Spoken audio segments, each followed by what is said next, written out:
So I often talk about how most people suck.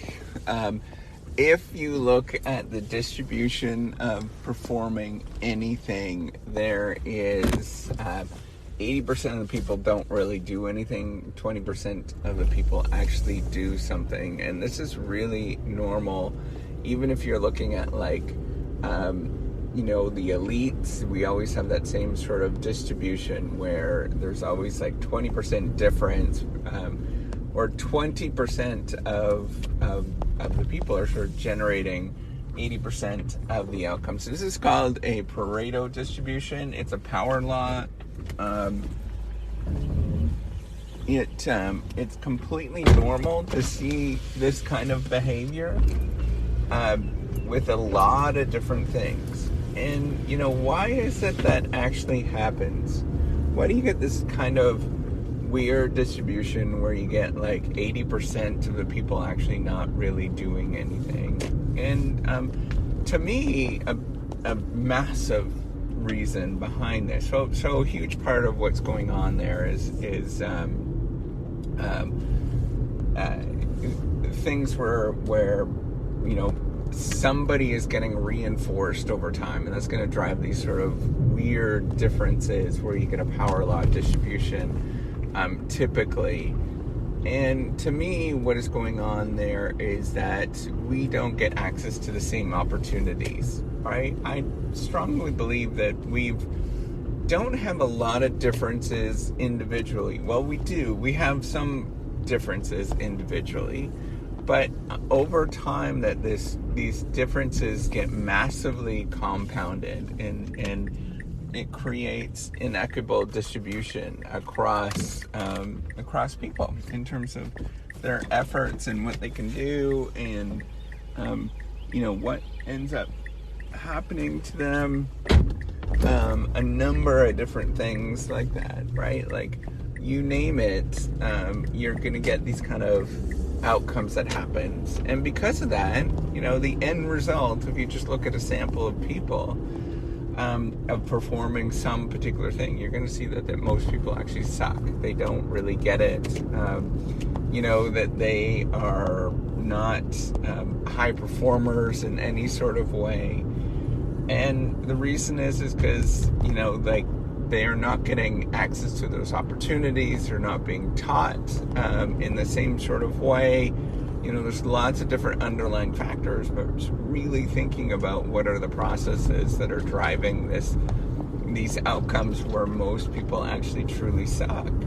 And the opposite could be true too, right? Is that the outliers, those 20% that are producing 80% of the outcomes, is that they might be weirdos, right? And I often sort of mention that as well too, right? Like they're weirdos in the sense that they are not necessarily what everybody else actually does, right? They're outliers, but that is a normal behavior when you look at a population of people. And to sort of explain these effects to a number of people, it's pretty hard to sort of explain these effects, but that is pretty normal to see that.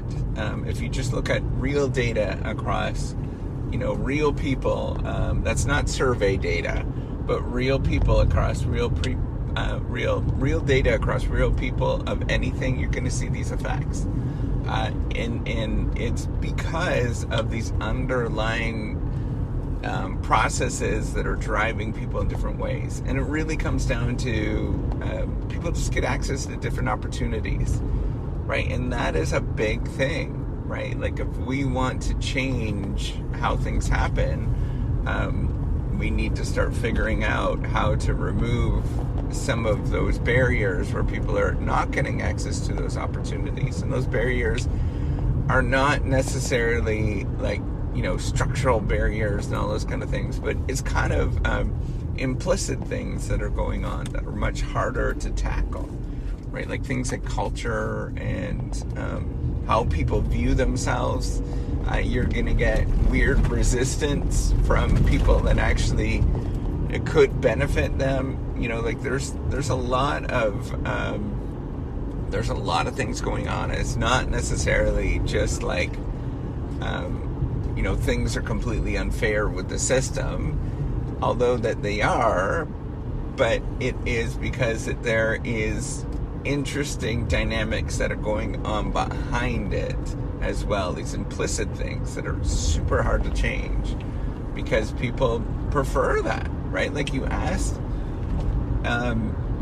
if you were to have some long run thing that was in existence, some long run policy, right?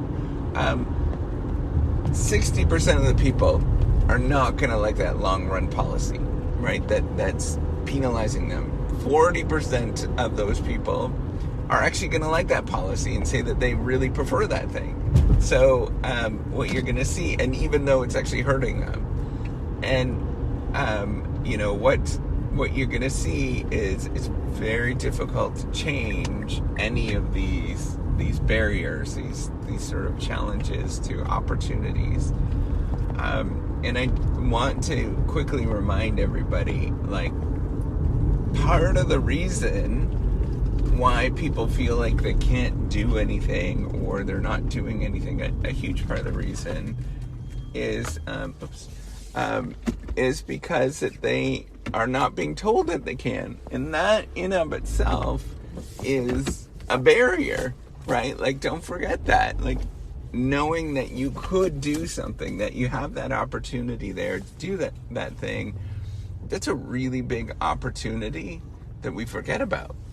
And it's kind of like that's the earliest sort of form of that, right? Like, that you can access. It's not like there's some sort of structural thing that's going on. It's just that maybe people in your family didn't talk about going to Harvard or Princeton. It just was like nobody did that, right? Like, that was a weird thing. That was a weirdo thing. That was totally, and that's what happened in my family. Nobody even mentioned going to university growing up. Not a single person. So it was just, and if you did, it was kind of mentioned in like a negative way. And I'm not to say that any of this is bad. It's just like a different, what people don't really understand how this all kind of plays out, right? Whereas in some families that you might see differences, is that, people sort of encourage people to dream big and to go do crazy things. Not to say that, in any of these situations that people, it's not an automatic thing by any means, right? It's not like you do this and then you're going to get this, but on average, across many different families, across many different people and situations, you're going to see these effects come out. And it might be subtle, but all you need is a subtle effect. And if it's compounded year after year after year, that subtle effect actually becomes quite big over time. And we know that in virtually all domains, little tiny changes that are compounded year in, year out become really big changes in the long run. So that's all I wanted to say today. Just remember that as you're going about your day, is that, yeah, most people do suck. But, why is it that they actually suck? Or, that there are a few weirdos that actually do a lot of things. But why is it that there are a few weirdos that do a lot of things? All right, take care and have a wonderful day.